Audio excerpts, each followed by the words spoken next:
Hello everyone, welcome back to Ask Giri the Physio Show, Season 3, Episode 5. Today we're going to discuss a little bit about lifting techniques. We always get asked about how to lift properly by a lot of our patients and also our colleagues. So we have to know what we're going to do.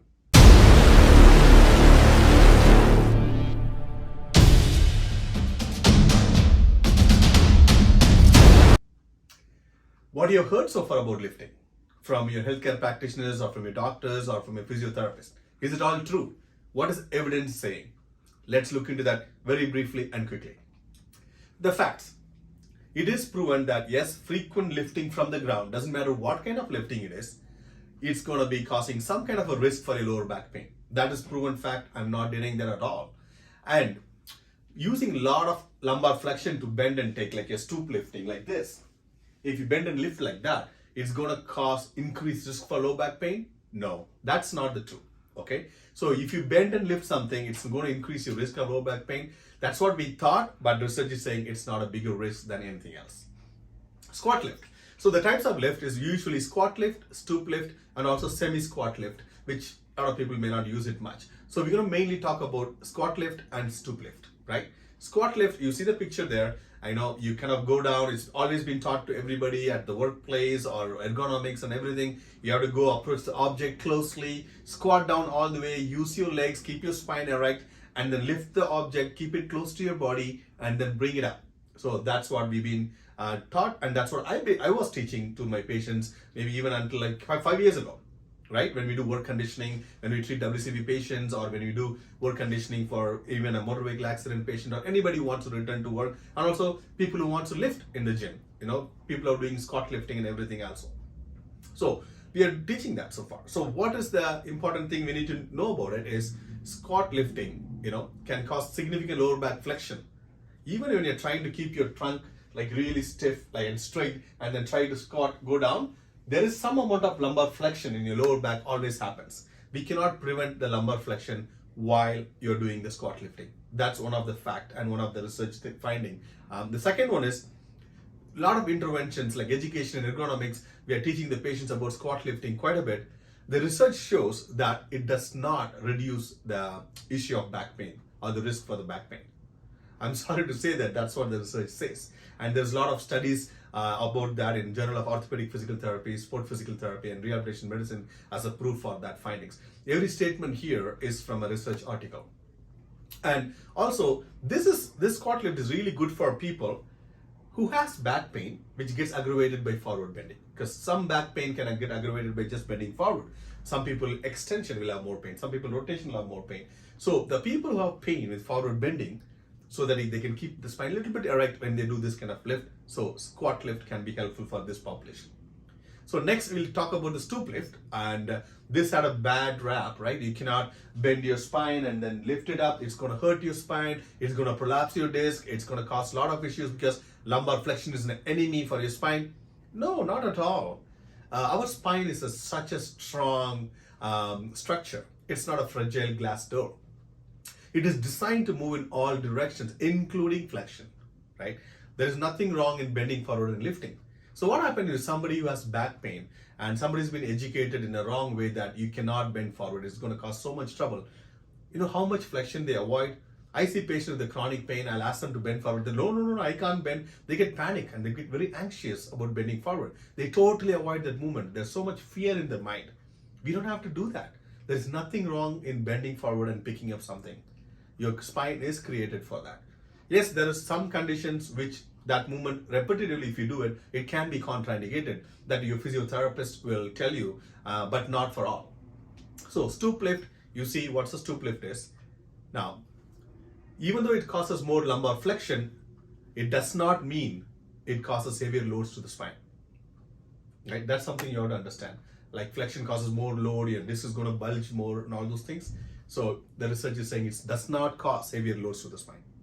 And also, stoop lifting is actually energy saving a little bit compared to your squat lift. It's metabolically more efficient. So for somebody who has to avoid fatigue, for example, a multiple sclerosis patient, fatigue is a big problem. If they have to do some repetitive lifting for work or home, for household chores or anything like that, I would rather teach them a little bit of a stoop lifting compared to squat lifting so that they can save some energy. So there is an advantage for that. And also, when you do squat lifting, you're lifting with legs a lot and you have to use your knees a lot. What if you have knee osteoarthritis? You have a lot of knee pain, knee trouble, meniscal injuries, ACL injuries. If your knee is very sensitive, swelling and stiffness, or anterior knee pain, or patellofemoral syndrome, so you have to able to adopt the stoop lift so that your knee is not working too much. So this is good for the people who has very good or not very good knee, I would say. So that is stoop lift. So there is always a disconnect between available evidence and clinical practice, right?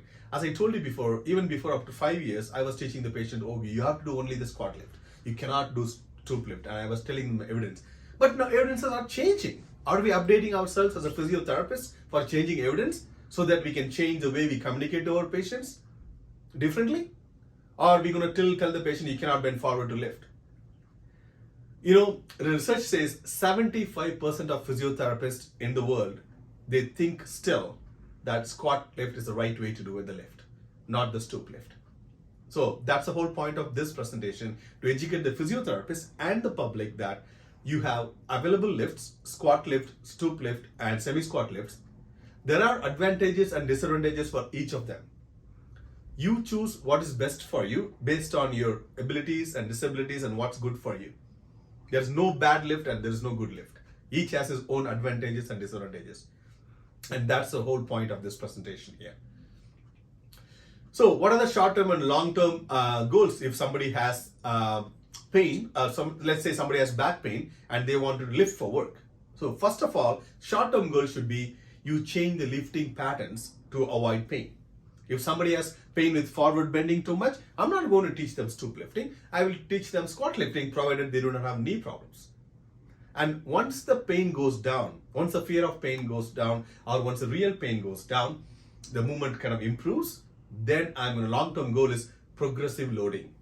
I will load the spine progressively, gradedly, to create more adaptations to your tissue. It can be a muscle tissue, it can be a ligament, it can be a tendon, it can be a bone. You have to do progressive loading to create adaptations in that tissue for different lifting patterns, which are currently painful.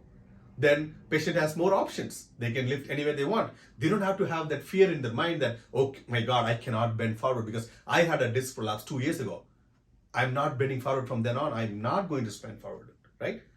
This is our job to remove that fear and giving them the confidence and the ability to move in any direction you want, the way you want. Because I'm not saying that, the research says that. So one of our colleagues, a great physiotherapist, Greg LEHMAN, he always says about 3 things. When the tissue is angry, when you want to teach them something, first calm the tissue down. Pain neuroscience education is a big factor there. You got to start there for everybody who's coming with pain. Teach them about pain, teach them what pain is and how they can manage pain, how they can open their own medicine cabinet in their own brain to take care of the pain, not depending on too many anti-inflammatories and painkillers, which is the first line of defense prescribed to everybody who walks into the office for pain, right? And if you don't shut up, you get a little bit more powerful painkillers. And if you don't shut up, you get more. Then if you don't shut up, you'll get injected, corticosteroid injection. And then you go in and then burn the nerve. This is the way we approach pain. I've been practicing in the province for almost 2 decades now. We know what people go through sometimes. And that's why pain neuroscience education is very important. Calm it down, educate about pain, and also educate them about how movement is medicine. Reduce the fear about the pain, reduce the threat, and help them to explore the movement, what they can do. Nice and gentle, subtle movements. You don't have to force them too much. Then build the tissue back up. You start loading the tissue. Once you recover from the pain. First is recovery, then the discovery, right? Then you discover movements. You start loading the tissue. Get them more comfortable. Prove it to them that they can lift, they can bend, they can push, pull, crawl, roll, scrawl, everything, climb. By doing, you're going to explain that to them, make them understand. Then comes improve the work capacity, right? Then you talk to them how the biomechanics work, how we can load more, how we can lift more, and how they can save energy energy conservation and pacing, and how the whole chain works, whole kinematic chain works, how the whole body works, and how the regional interdependence works. It's our job to explain to our patients and the public. So that's why I like these things what Greg has said. Okay, calm the tissue down first, build the tissue up, and then improve work capacity framework. We have to take our patients through this to get them better, get them comfortable to whatever way their body allows to lift, and no fear about lifting or bending forward. This is it, guys. Very simple and short. The truth about lifting techniques and what are the types of lifting techniques and what is better for who and what research says. Until I see you next time, bye. Hey, don't forget to like and share your comments and share your thoughts to others, and also give me some feedback. And if you have any questions or topics you want me to address in the future shows, just shoot me an email, giri@physioshow.ca, and also visit our website, physioshow.ca, for all the archived episodes to educate yourself, to empower yourself and your friends and family. I'm here for you guys. Truth, only truth. Bye.